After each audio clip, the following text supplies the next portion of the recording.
like also to thank my friend Sharif, who did a great job putting together some information for this presentation. So to get started, we talk about the location, so no bias. Egypt is the heart of the world, as you can see. Yes, Afghanistan is the biggest country. Egypt is the heart of the world. I would also like to talk a little bit about history. So I know that all of us know how old is Egypt, and it's been an interesting question, like when was Egypt?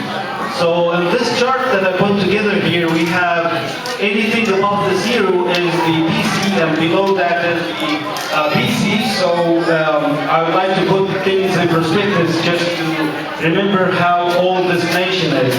So here's where we are right now, the 2000s. Before that, you know, there was the Columbus trip and the discovery of the United States about 500 years ago. The reformation of the churches, the nativity of Jesus, peace be upon him, Prophet Isa, and the Roman Empire that was like 2,000 years ago. Before that there was the Exodus and the era of Prophet Musa, peace be upon him. And then Akhenaton, one of the greatest kings, the father of King Tut, and he is the leader of the 18th dynasty in the Egyptian dynasties. Before that, even Egyptians know their fractions, and then if we compare that to the Zaya dynasty from China, it's even older as an Egyptian history. The Stonehenge and the Harappan civilization in India, then the pyramids was built before all of that, and the first Egyptian dynasty. So this is to put things in perspective, and just it's nice to revisit all these major events and know how old is Egypt. So it's no wonder to say that the first ever high five in history was occurred in Egypt.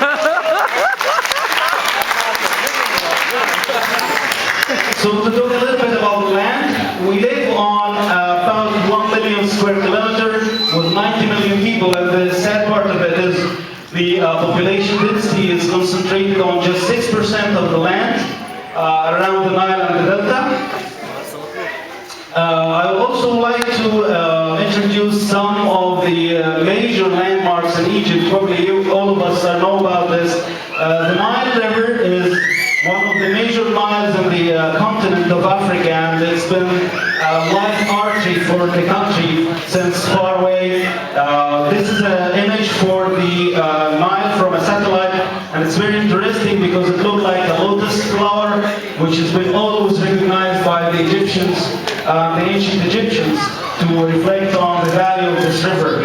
Herodotus, who was one of the greatest historians, explained what the Nile is and actually what the country is to the Nile when he said Egypt is the gift of the Nile. And he thought that the actual thing, or the thing that really gives the value for the river, is the people and the civilization that was built on the banks of this river. Another thing is the Suez Canal. Suez Canal is an artificial canal that connects between the Red Sea and the Mediterranean Sea. We need that. It's one of the big and most famous naval trading routes that cut down the old route of the trades between Asia and Europe to almost half of it. There was a really big celebration that happened in the 1800s when the Suez Canal was opened, and all the kings and the empires and the leaders of the world were invited to this great opening. Another symbol of Egypt is Tahrir Square, which is in Cairo. Everybody knows what happened with this, which is a great new revolution that took the country out of the dictatorship era to a new era of democracy, freedom, justice, and economic recovery, plus building a new and balanced relationships between the country and the rest of the world, especially the Muslim countries. I'd like also to visit some aspects of the Islamic Egypt, or the part of when Islam entered Egypt.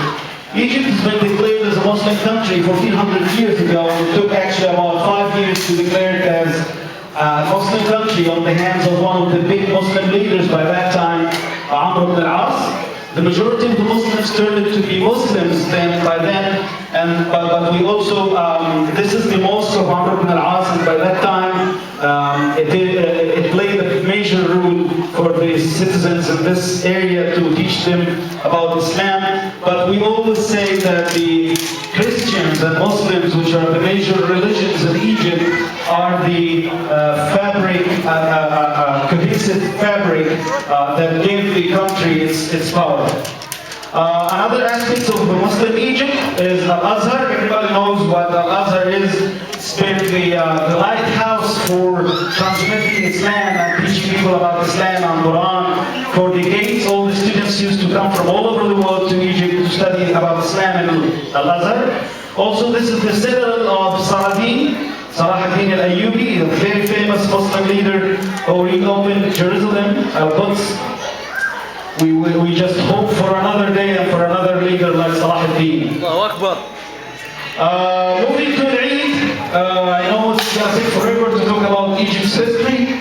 So in Eid, either it's Eid al-Fitr, which is the breakfast Eid that comes out right after Ramadan, or Eid al-Adha or Qurban or sacrificial Eid that comes after pilgrimage, are the two major Eids that we celebrate. At the start, Eid prayers, everybody's praying in the open areas as the Sunnah of Prophet Muhammad sallallahu alaihi wasallam. We can see how beautiful of a gathering it is, and people pray like bricks. But we don't want to forget our animals who are getting ready at this moment to face their faces. People after that will go to celebrate, kids have a lot of fun.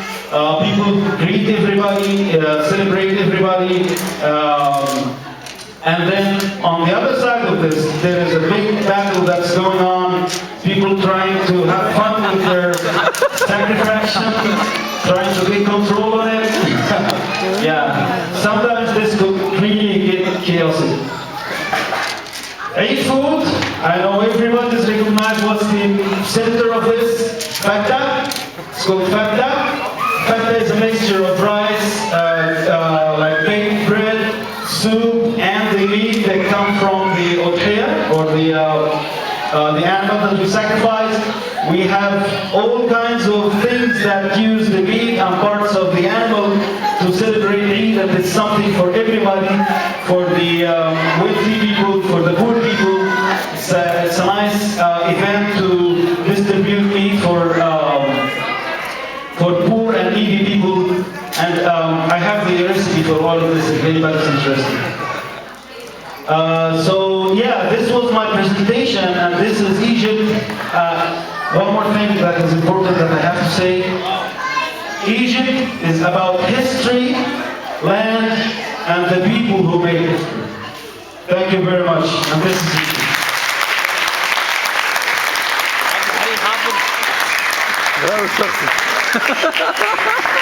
تلفون أنور سادات جماعة الناس